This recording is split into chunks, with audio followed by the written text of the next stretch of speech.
Welcome everyone to tonight's school committee meeting. Olivia, could you lead us in the Pledge of Allegiance? Yes. Good. I pledge allegiance to the flag of the United States of America and to the republic for which it stands, one nation, under God, indivisible, with liberty and justice for all.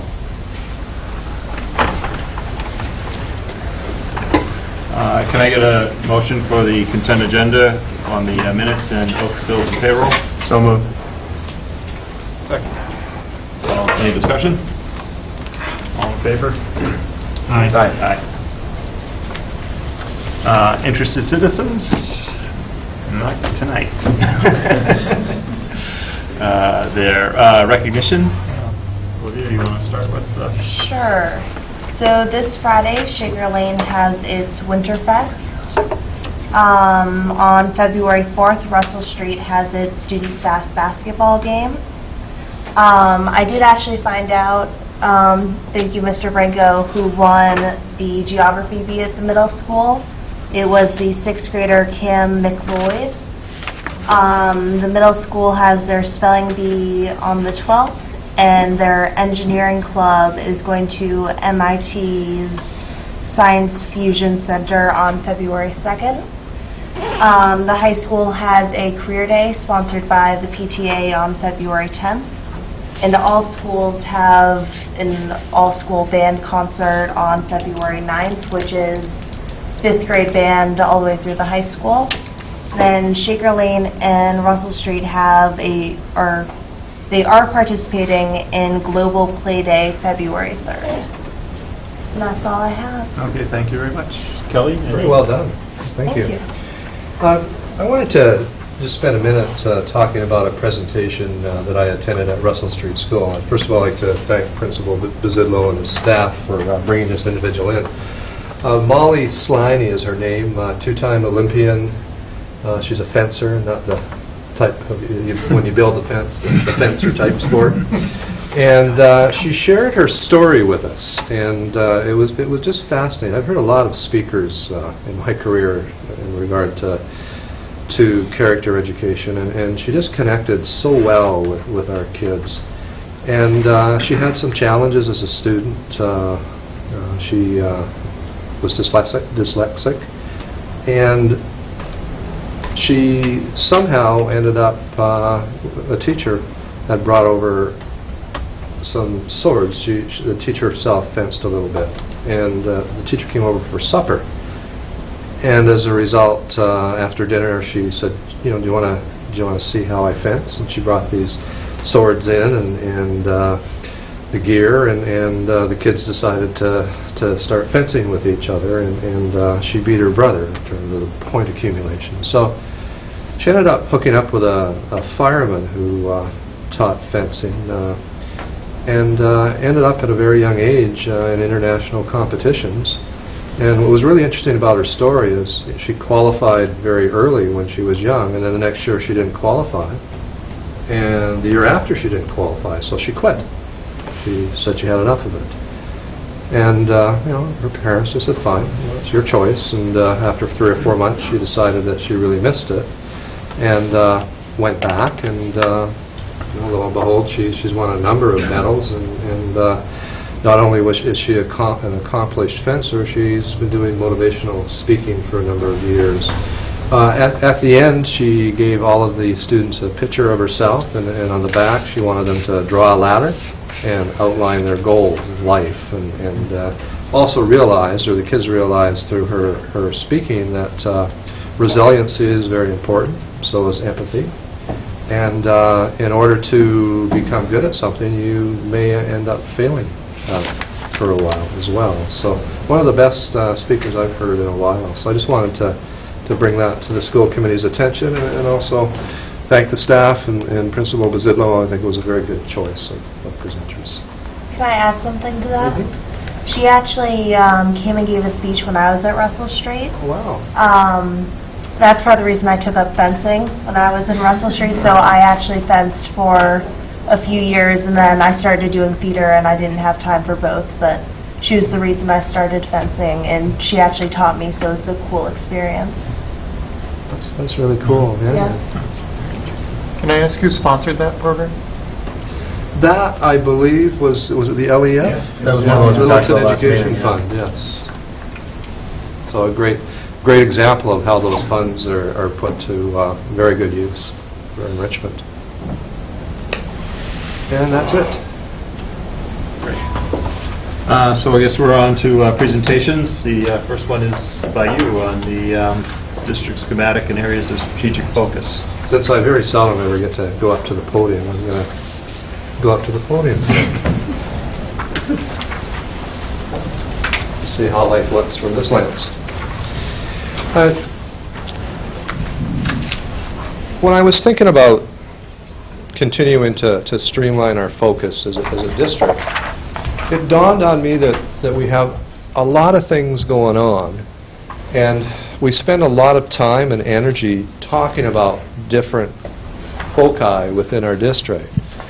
But without having a picture of the totality of what we were doing, sometimes it became somewhat fragmented. So I set out to develop a schematic that created areas of focus that were manageable in terms of extrapolating within the silos. I didn't want too many because it becomes too busy and it loses its intent. But one of the things that I wanted to share with you tonight, besides the different silos or areas of focus, is the fact that it's impossible to separate social and emotional learning from academic learning. Our students are not going to learn as much as they can if they do not feel supported and secure. And it's our job as educators to take into account everything that I have on this schematic on a daily basis as we're teaching. I did a research paper last year, and it was on empathy building within schools and classrooms. And it really hit home to me that we do a lot of things in education that are driven by the world of academia. For example, cooperative learning. But we fail at times to realize what else cooperative learning can do within classrooms, for example. Cooperative learning is an excellent way to develop empathy. And I think we need to develop these connections. Now, on the schematic, there should be arrows going both ways, but I didn't want to make it too messy. And those arrows would denote interdependency and interconnectivity, depending on what box that you looked at. From within those boxes, we can have conversations at the staff meeting area, leadership team meetings, and talk about what we're doing as a district in totality, rather than, for example, focusing on bullying prevention. Bullying prevention is linked to everything in those boxes on the side of social emotional learning. And really what we're trying to do, it's not bullying prevention in itself, it's to teach students how to interact with each other, set goals and be successful, treat each other with respect, have integrity, be responsible, and be accountable, which I have on the perimeter of the schematic. So I'm just going to spend a few minutes just going over some of these things with you. I start off with the social and emotional learning, and one of the silos is growth-oriented learning communities.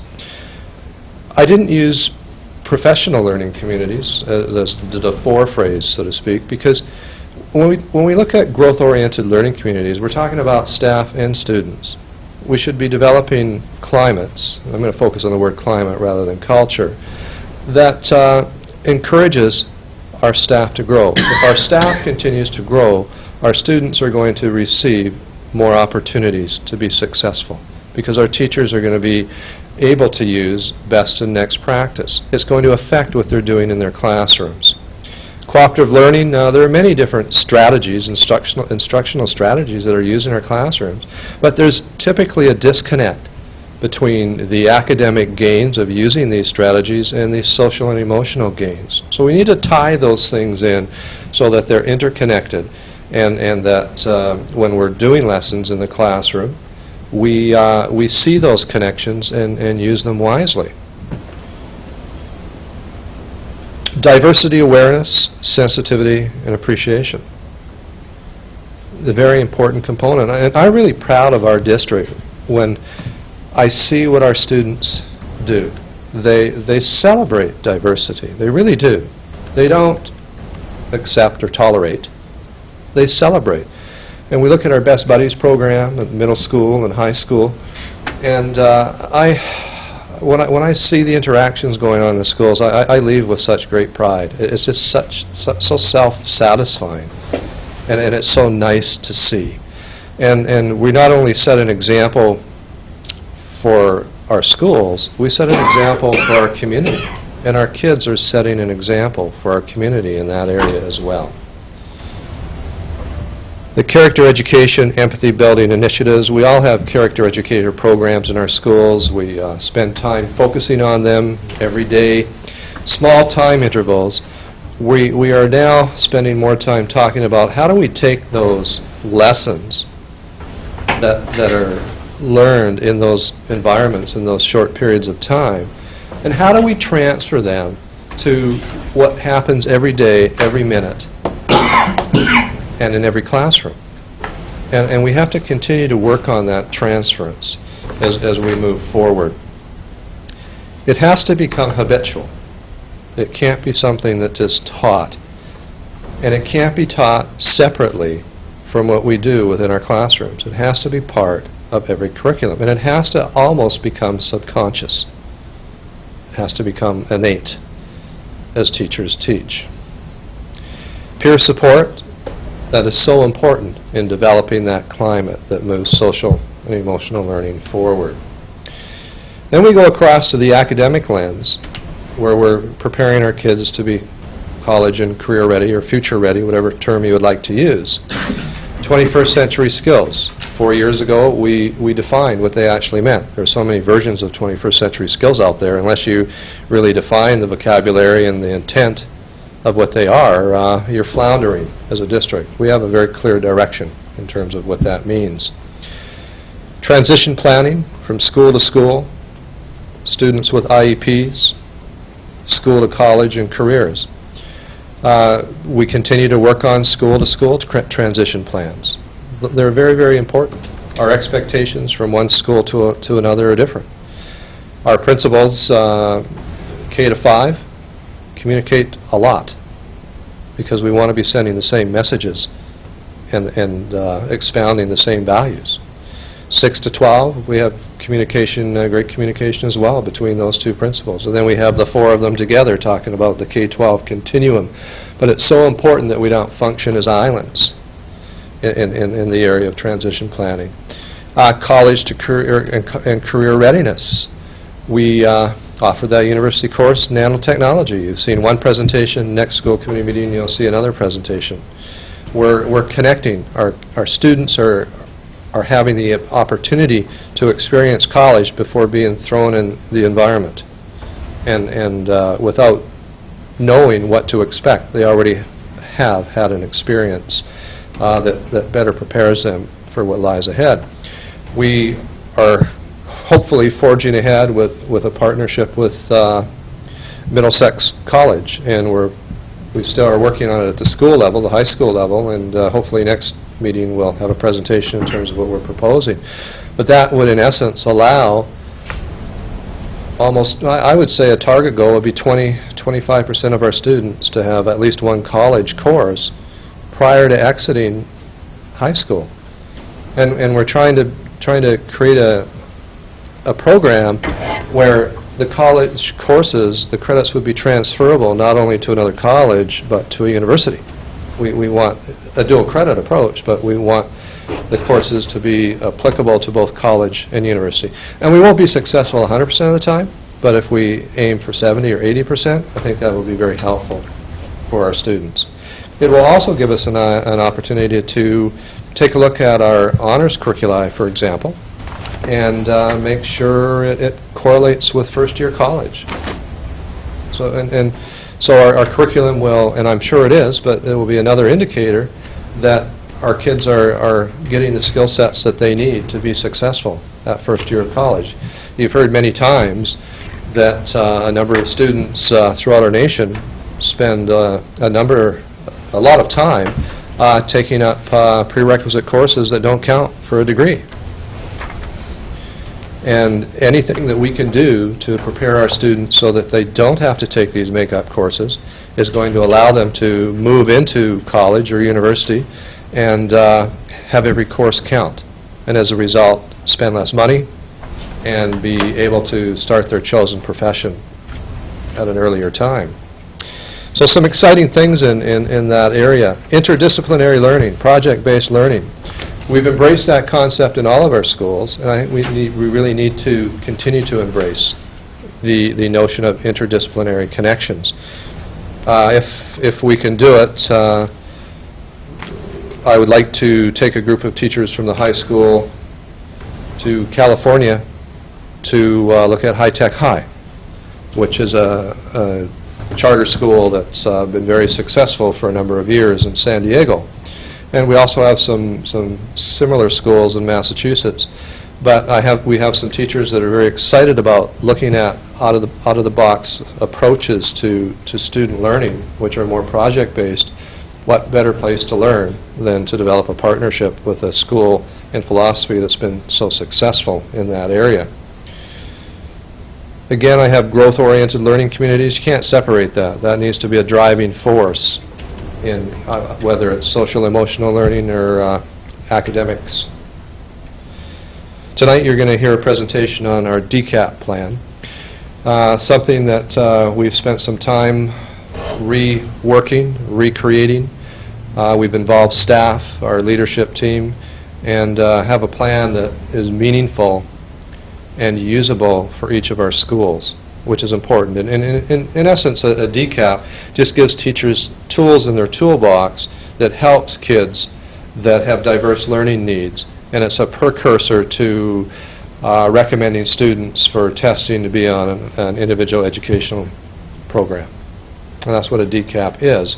And every school should have a tailored DCAP to take care of those areas. So it also ties directly into RTI, response to intervention.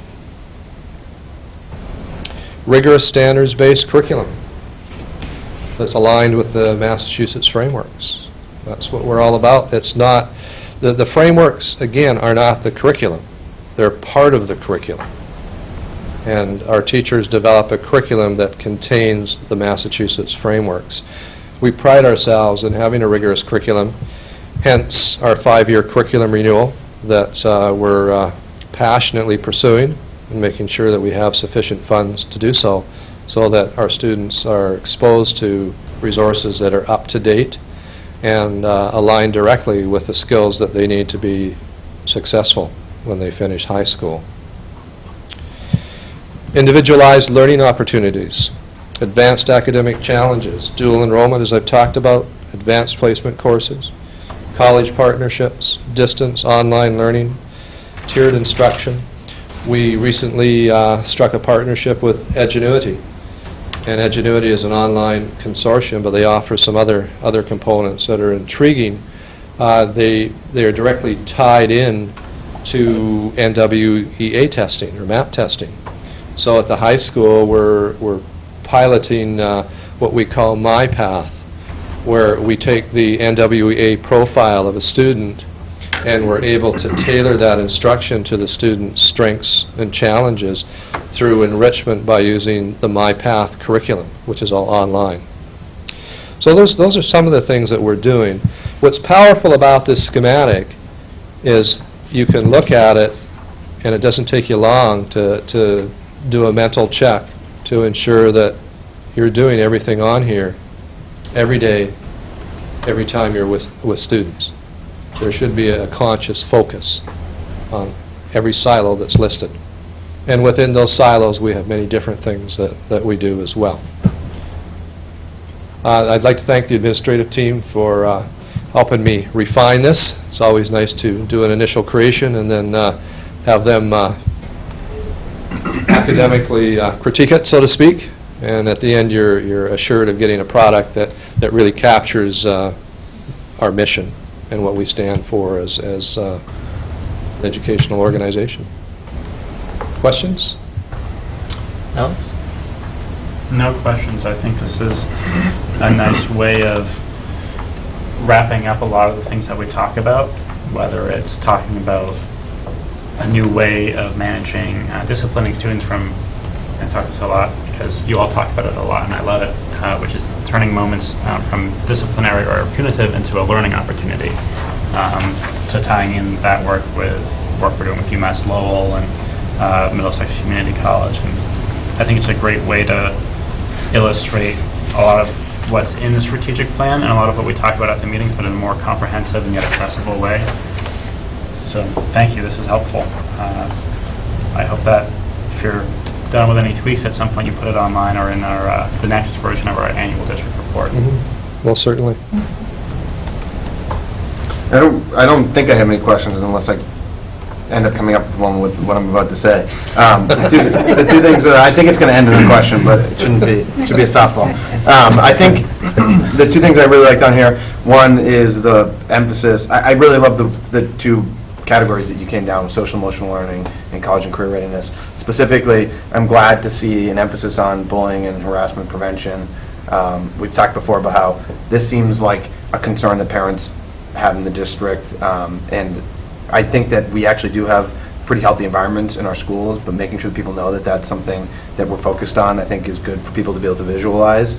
And then for college and career readiness, I like that you talked about the idea of having students prepared to not have to enter remedial ed when they get to college, because that's something that is such a huge problem in Massachusetts. I was just at a meeting actually today for work where we were talking about remedial ed, and the statistics are staggering for students who, the number is fewer than 25% of the students who actually enter a remedial English or math course ever end up getting the degree that they're entering. And we lose thousands, the state loses thousands and thousands of students every year who, because they have to jump through that hurdle where they're paying for a course, not getting credit for it, they can never succeed and get out into a college-bearing course, and they disappear. And they don't just try harder and take longer, they disappear from the system, and they don't ever come back. There's no evidence that these students are going to another school or trying another major, or they just don't come back. And the state spends about $50 million every year on remedial education for students coming in, which is just huge amounts of money. So it's hard to, everyone's got to play a role in fixing that. Obviously, the colleges have to do a better job of, making sure that their standards are okay, because there's, disputes whether remedial education actually does anything once you're in it. And then obviously we in K through 12 need to make sure that we are sending our students out there qualified to be there. And then the question that I knew was going to come from all this is, what do we do with respect to testing? Do we rely only on MCAS and things that happen in the classroom to tell by like end of junior year when there's still time to remediate if someone needs it? No, we have so many formative assessments. Right. So there's not like a single test. And it's a good comment that you're making, because a lot of attention goes into MCAS. Right. And MCAS is probably 1% of the assessment that we really truly look at when we're looking at student progress. Right. And to be fair, Small part of the picture. it tests a bunch of high school standards. It doesn't test your ability to succeed in the rigor and whatever of a college. And at 10th grade. Right, and at 10th grade. Right. What I would like to see moving forward, and I believe the state is beginning to talk about this, is when we look at accountability. I mean, we're in a world of accountability whether you like it or not, so let's make it work.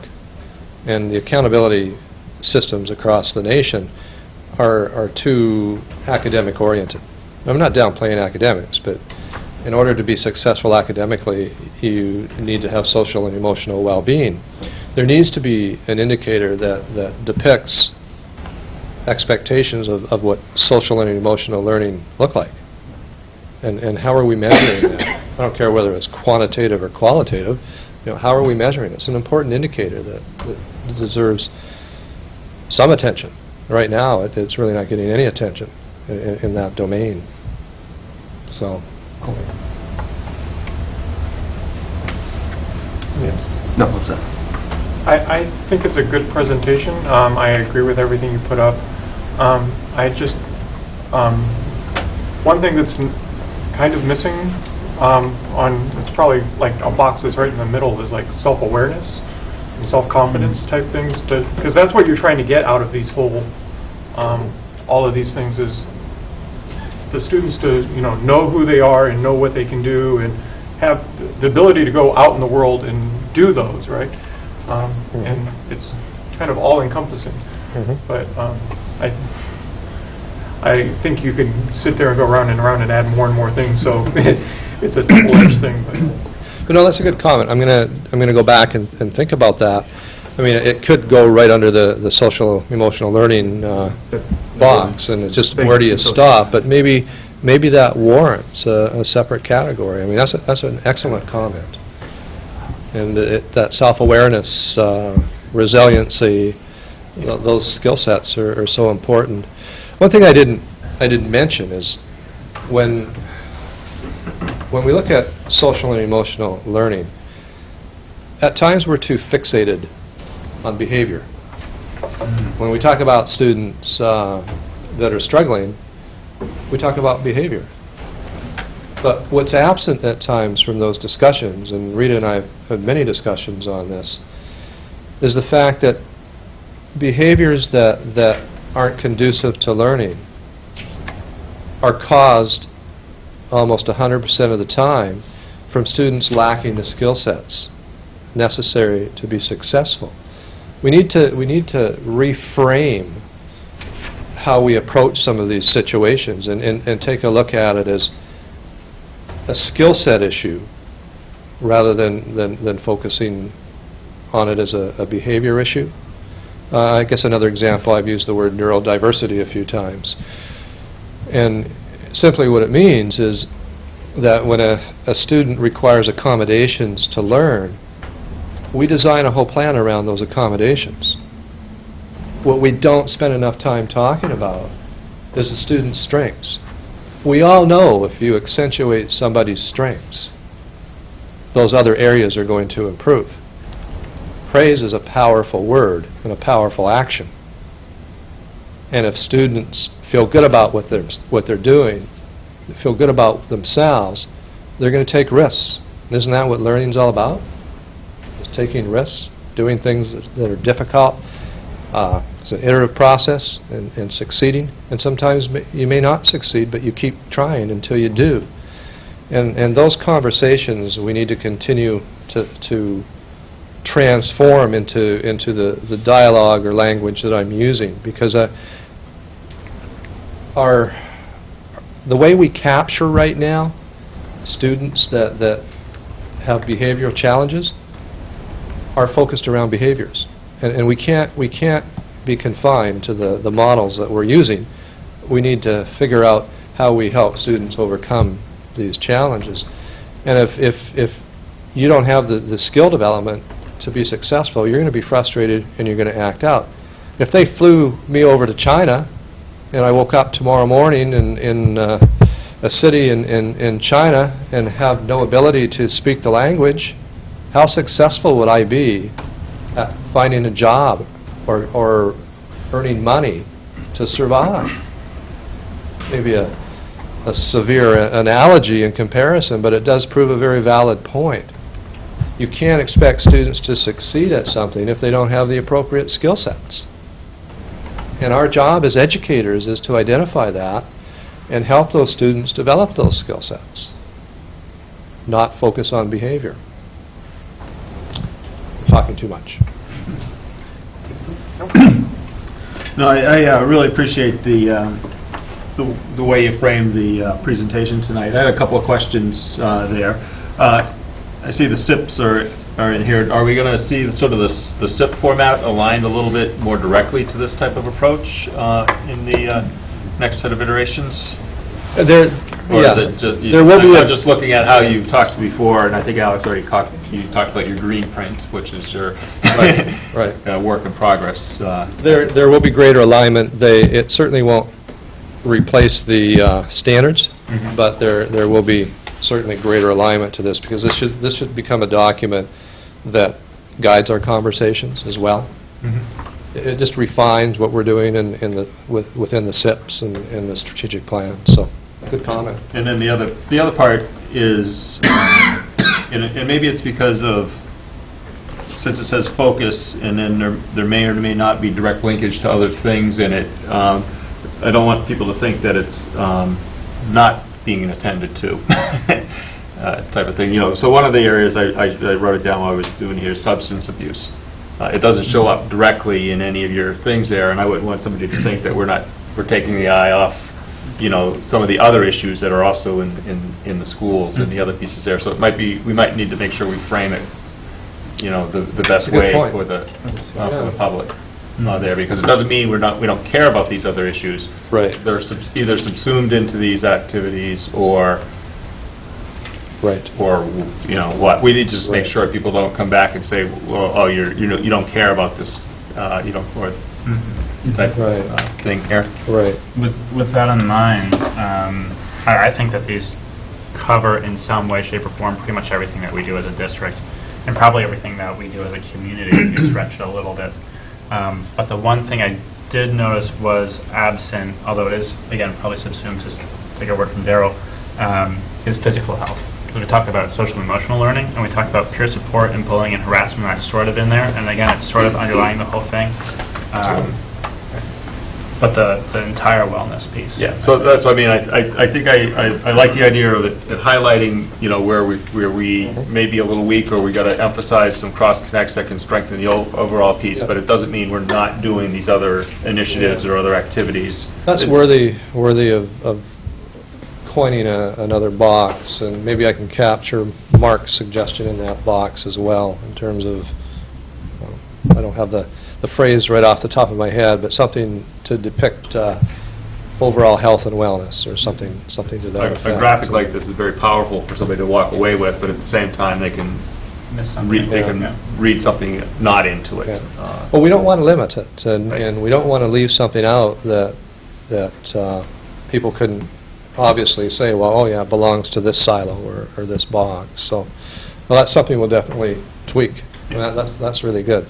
Sometimes you look at these things and you go in it with a mindset, and you're so focused on social and emotional learning in the world of academia, you're assuming, sometimes incorrectly, that wellness is in there. And as you said that, I'm looking at the boxes and thinking, well, it didn't jump out right away at me, so Exactly. it needs to be revisited for that. So, yeah, that's great. I mean, as a process, I think this is great. Yeah. Here. Well, thank you. Thank you very much. Principals, any comments? Or? I just would add, I like that a lot. I think, having something in the health, wellness, safety category, a general box, and then underneath it you could have maybe a couple bullets, one which would be emotional intelligence. And the first, piece of emotional intelligence is self-awareness. But we're talking about that at our school leadership team, about being much more deliberate about how we teach with a lot of intention, emotional intelligence, how we build that into the development and sequence it through the 9 to 12 experience somehow, perhaps in our advisory model. But we really think that's, everything, a lot of the literature is pointing to success, not only in life but in career, is tremendously related to emotional intelligence and all the facets, particularly based on Daniel Goleman's work. He's sort of the father of that category in psychology. And so I think that's something where it should definitely be put in there. Well placed. I don't want to dumb this conversation down too much, but you left yourself a piece of prime real estate down here at the bottom to do. You have symmetry on both sides. The OCD and true. Yeah, and Balance. you can have a larger box where you elaborate on overall wellness, meaning physical, emotional, mental. Well, I think what's important too is, you guys said it and did it, like you could pick things off, as Daryl said, that aren't on there, that might not jump out at you. But for example, the drug and alcohol thing, now because I'm in the know, I see character education and I say it's covered because I know that our 3-year spiraling character education program, plus our health and wellness education, which is on the other side under academics, covers all of that thoroughly. So I think what we should do is take ideas back as this is probably fluid before it's rubber stamped and say, we can pick pieces of curriculum or pieces of areas that we talk about focusing all the time and make sure they're covered. So I think it's just as important that we have answers to a statement like that. Right. So if somebody says, geez, I don't see health and wellness, or I don't see drug and alcohol, I can say to you, oh man, drug and alcohol is covered in aspiring curriculum through second step and through Ms. Bonnecourt's health curriculum. It's in that chart. So is it explicitly there? Not necessarily, but it falls in the box. I think you meant stamped, not rubber stamp. Sorry. Yeah, leave out the rubber. No, I just wanted to ask if Olivia had any thoughts or comments. I think I'm okay on this. You're okay on this, good. I just, to conclude, I just wanted to share a statistic with you, and a little daunting. Within the nation, they predict that 25% of our student population is suffering from or experiencing something that hinders learning. A good portion of that, 50% of the 25%, is anxiety. And that statistic is really middle school, high school. What was really troubling to me is when they released the statistic today of pre-K through 12 education. It went up to 32% instead of 25. And we're no exception. We have students in our classrooms that are struggling with a variety of challenges. And it's not visible, but it's there, and it affects them. And as a district, we're very conscious of this, and we continue to evolve in that area. Those demographics are changing in our district as well. And we need to make sure we have the supports. We need to make sure that our teachers have the strategies in their toolbox to take care of those students' needs. 50% of the class, that's a significant requirement for the use of different strategies to reach all of the students within a classroom. So I'll conclude with that. Thanks for the suggestions. They were great. Thank you. We have the grade 8 field trip to Washington, D.C. up next.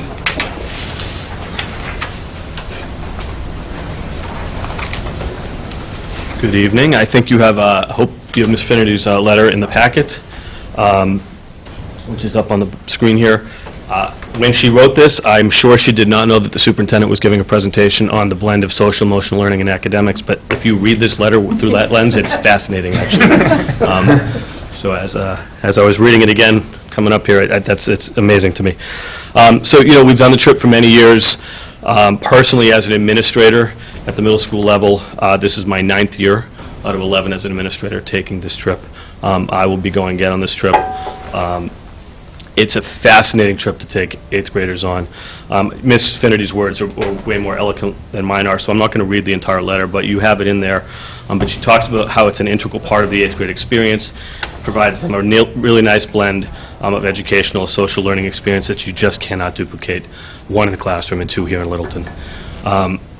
Every year when I go with children, it's amazing to see them step up, to see them discover a major sense of maturity, to see them, even the most confident student, regress a little bit and realize they're in their nation's capital and they're away from home and they have to rely on their developing skill sets and the adults and their peers. And so that's the big social emotional piece, and then just the incomparable educational experiences that they get of going to the nation's capital. They're reading Anne Frank, the Diary of Anne Frank this year in Mouse. We make some serious curricular connections there, and then it sets them up for the U.S. history experience freshman and sophomore years as well. If you noticed in the letter, we did move the trip to May.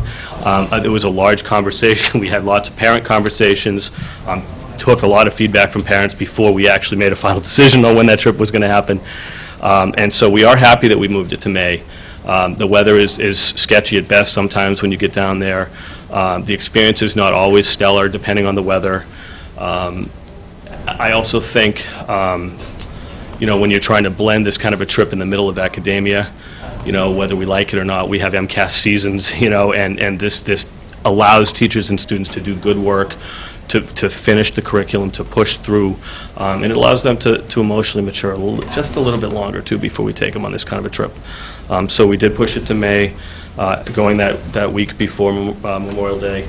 And so we are excited about that. We've been able to keep the cost relatively flat over the past, 3, 4, 5 years, and we do have a pretty good, not endless at this moment in time, but a pretty good amount of financial aid. And at this point in time, we are confident that we'll be able to cover every student. We have always been able to do that. And anytime it gets tight, we can reach out to our community relations, and people always step up. So we're proud of the relations we have with the organizations outside of the school as well. So right now, every student who wants to attend gets to attend, and it's a very high percentage this particular year. So I'm good. So we're asking permission to take the trip.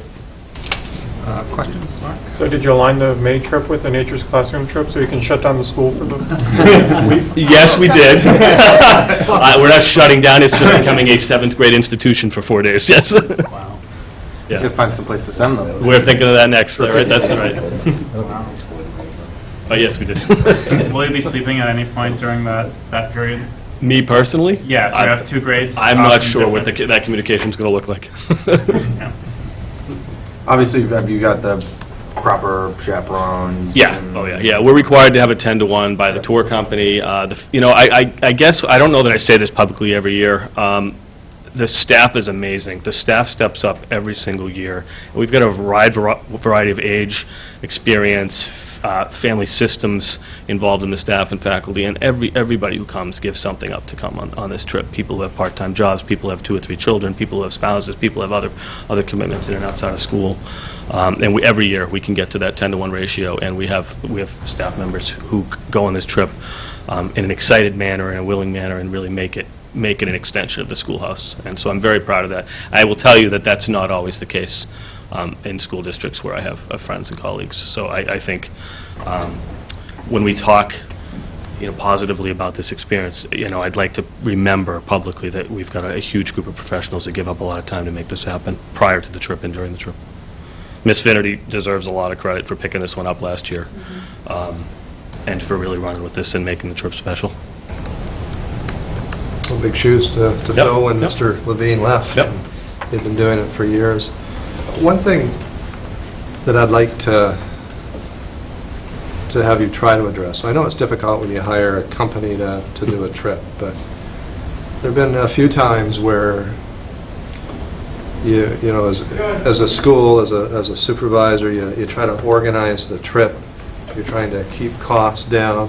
At the same time, you have last-minute changes, and all of a sudden, a trip that is so positive develops a negative connotation because you have to tell a student or 2 students that they can't go because they didn't get their form in on time, or there was a situation with a financial challenge, and the parents really didn't want to disclose that, which is understandable.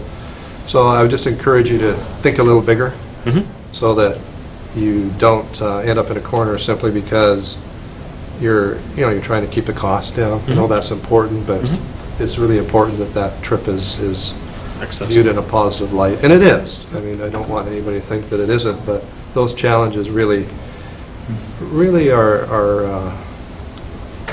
hard, and really taint some of the good things that you're trying to do. So. Yep.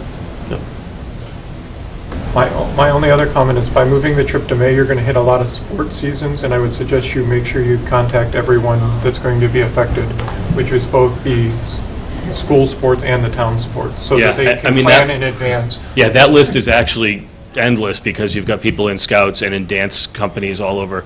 So part of the communication with the parents that we've done, and we're going to do it again at parent meetings and through emails, is just to say, please, give your child's other organizations the heads up ahead of time. Yeah, well, I mean, contact Park and Rec or the Yeah, soccer the board, Littleton organizations, baseball thing, yes. so they know. Yes, absolutely. too. So, because their schedules aren't out yet. Absolutely, yeah, And they can- yeah. The Littleton organizations, we fully intend to make sure, I think a couple of them already know, but we'll make sure we do that. Great. And then I noticed you don't have the final details yet on the bus company and the hotel. When do you expect to finalize that? Bus company, I It wasn't. thought we did, oh, well, yeah, it was Premier, I can't speak to whether or not we've signed that contract yet, so that's probably why it says that. My assumption is, yes, we're close to a contract on the bus, and the way the tour company works it is we're always negotiating to get the highest quality hotel at the right price. So I would guess within 3 or 4 weeks. Do I have a motion to approve the AC trip? I make a motion that we approve the 8th grade Washington DC trip from May 23rd to May 26th. Second. All in favor? Aye. Aye. Opposed? Awesome. Thank you Very much.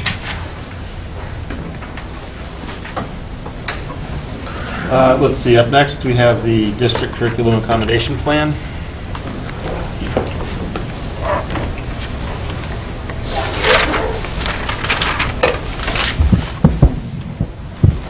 Good evening. This front page says a lot. As Superintendent Clinchey was talking about the importance of the district schematic with the 2 sets of arrows, looking at academic learning and social emotional learning within the district as they represent 5 areas of the district strategic plan and the school SIPs. One of the most important points that the superintendent emphasized is you have 4 schools. 4 schools that operate individually with building-based initiatives and that are not separate islands, and that are within one district. And we feel our DCAP is a unified plan to address the needs of diverse learners. When you see the letters DCAP, a lot of times oh my God, another 4-letter acronym coming down the pike.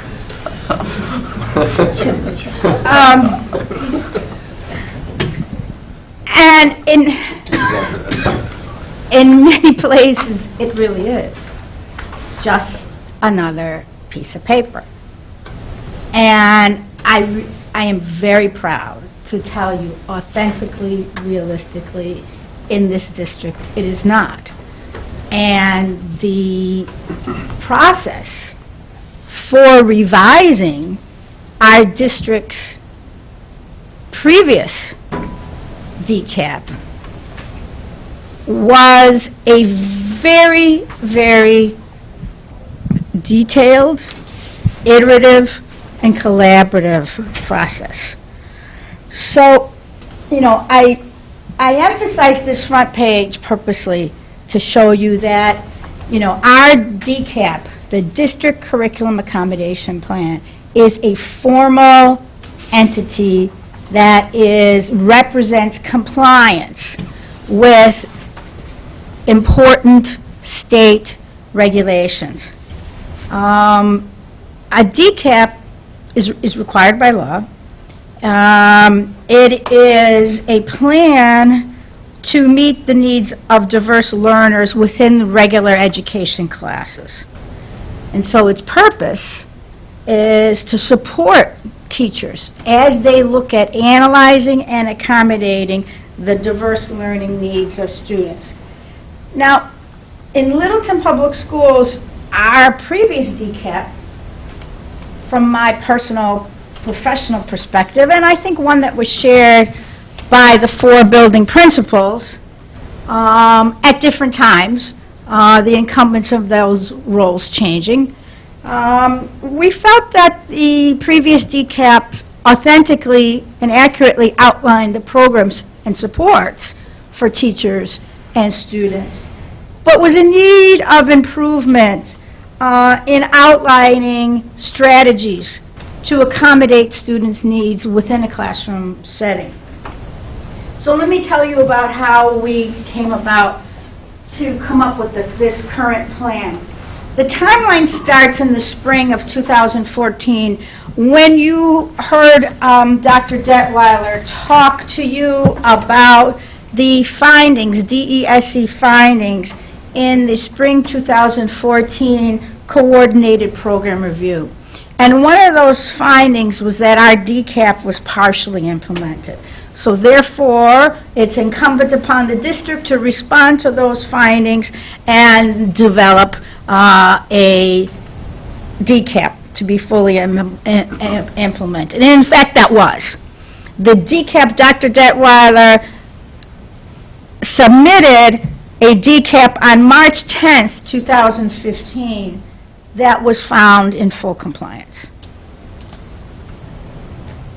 Much of the revision process that occurred since March 10th, 2015, significantly improved the DCAP that was submitted to DESE on March 10th. So let me give you a little bit of background on the process. The administrators, once there was this finding, the administrators took a look at certain exemplars of DCAPs from other districts. Dr. Detweiler and I brought forth a number of exemplars from around the state. And we weighed certain portions of DCAPs from other districts. And one of the things that I wanted to emphasize to you from a curricular point of view that was most significant and integral is the categorization of accommodations and strategies that are part of every building-based DCAP. And these were the categories that Dr. Detweiler presented to the Administrative Council, and we looked at what categories of strategies and accommodations each school should then take a look at, and the faculties define what was going on in their classrooms in terms of accommodations. And I want to emphasize again, from an academic point of view, how important that classification and categorization is, because that's fundamental habit of mine in the academic disciplines. We saw, and the district shall remain nameless, we saw multiple DCAPs from other districts. That was just a compendium, a laundry list